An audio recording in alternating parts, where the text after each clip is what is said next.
Hello YouTube, the Kingpin of Cinema. With the QB999. And we're here to talk about a movie that just came out over the week and has Jason Statham in it. Jason Statham has kind of made a name for himself being in action movies, mostly Transporter, which I liked. Transporter 2. I know. I was young at the time. Transporter 2, which was bad, yeah.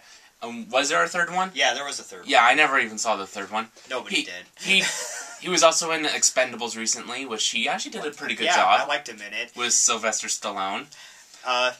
He was also in Death Race, which sucked. He was also in, War, which sucked. And so basically, most of his movies suck. But when he's good, he's good. So he's made a name as an action hero. So in this one, he's another hitman. It's The Mechanic, by the way. We didn't name the movie. Oh, I'm pretty sure people know. But yeah, The Mechanic, basically he plays as a hitman, gets betrayed, goes after the person who betrayed him. Pretty simple storyline, not one we haven't seen before. But, when it comes down to it, did we like it? I liked it. It was a fun little movie to come see with everyone. Go see with your friends. Not everybody on our party liked it. But, you can't please everyone. Especially the boring people who hate everything that's good. Oh, I'm sorry if I had good taste. Hello. Anyway, so, you got Jason Statham, told to do a job, doesn't really want to do it. He does it anyways. But he does it anyway. And, afterwards he feels bad. Like your average World of Warcraft player. Oh, I don't want to buy the new expansion. I bought the new expansion. So the story starts off, he kills the target. Which is his mentor. His mentor. So then he meets up with the mentor's son, and kind of takes him under his wing to teach him. And by the way, his son's 30 years old. He's one of the outlaws that was in 310 to Yuma. And he does alright. I was talking to you on the way back home that I thought, for the majority of the movie, I thought they should have got someone, like a younger actor, so you could sympathize with his character more. It is tough because the actor they got to play his father and the mentor was, 80 years old. 80 years old easily. So they kind of had to get an older guy. An older son. It's a direction they chose to go in. But once they started showing him as, a violent murderer man, then it's okay, this works. There was two ways of doing this. You could go off the way they went, where there was an older guy who was a violent, vicious murderer man, which worked. Or The Professional, where you had a very young Natalie Portman, someone that's very sympathetic, trying to become a hitman. And that worked well. That worked too. But you know what? For what the movie is, I thought going with the older, violent murderer man worked out pretty well. The action sequences is what you're going to be going to see this movie for, really. They're entertaining. They're actually really good. They're gruesome. They're not over-the-top nonsense like the freaking Transporter series. But, a bit more down-to-earth, realistic, and you can tell on everything that's going on. There's no shaky cam, split-cut, heavily edited action sequences. You can pretty much tell what was happening. Nice, smooth motions. You knew what was happening. You knew who was getting hit, who was getting the shit beat out of them. And, there's also, not a prolonged action, fight sequence. The fight sequences, yeah, they're not too long. They're not drawn out. It's cut and dry. You get what you want, and then it ends. Perfect timing. So when I say this is pretty down-to-earth, it's not like the long chase sequence or the run and gun shoot battle. No, it's the fighting is brutal, bloody, straight to the point, and I like it. You basically get any type of action in this one. You got car chases, you got gunfights, you got fist fights. All that's left is a telekinesis battle. Which I'm pretty sure Jason Statham could do if he wanted. He could do anything he wanted. Because in this movie, he is meticulous.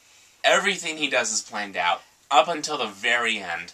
Yeah, and then the ending, is really good. It's really good because, we've already pretty much spoiled this, so we're going to spoil it even more. Basically, the guy he's training, the mentor's son, basically figured out that Jason Statham killed his father. Now, there was two ways of going around about this. He could just let it go, you know. Or get fucking revenge. Or just get fucking revenge and be the violent murderer man that he's become. Guess which one he chooses. And, of course, Jason Statham, being the meticulous planner that he is all ready for it. Is ready for it. And Jason Statham shows the necessity to research Burrow early on.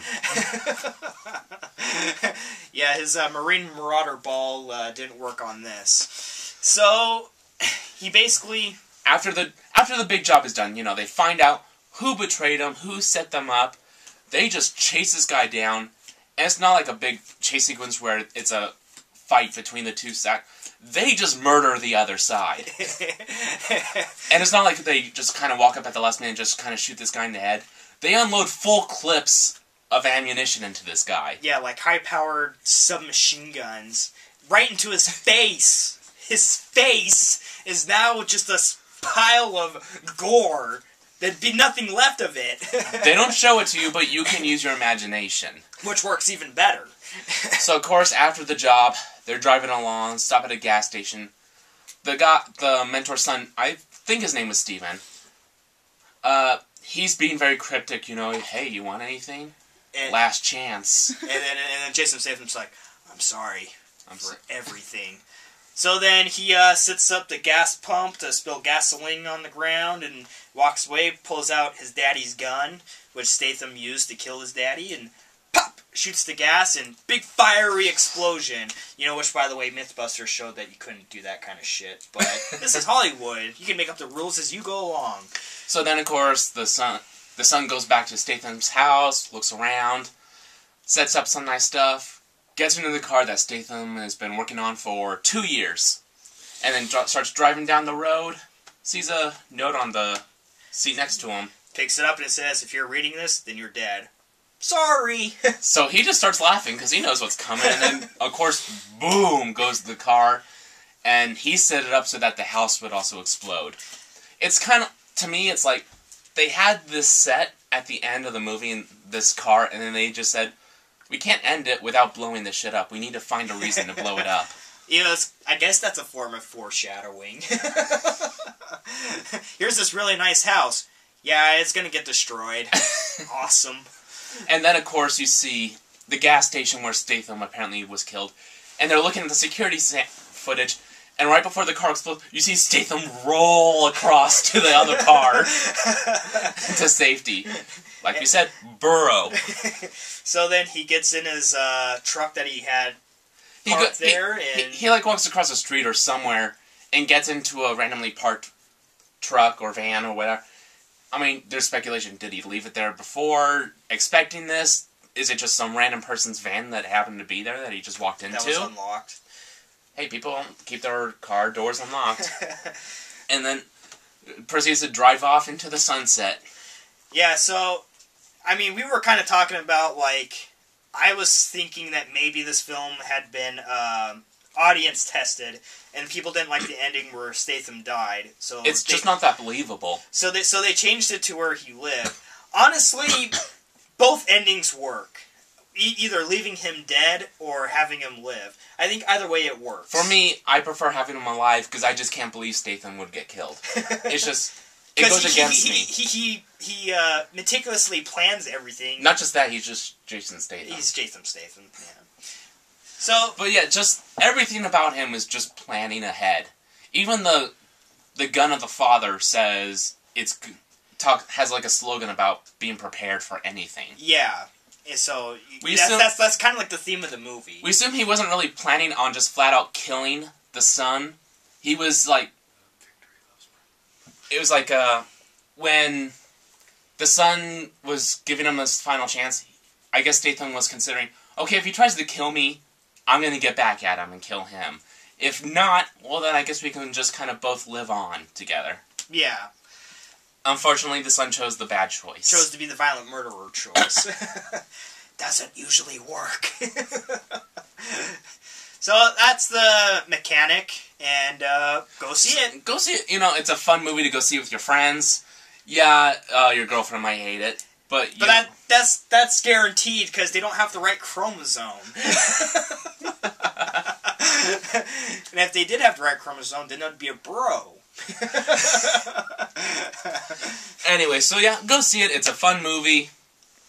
We recommend it. So, thanks for tuning in, and if you didn't like it, okay.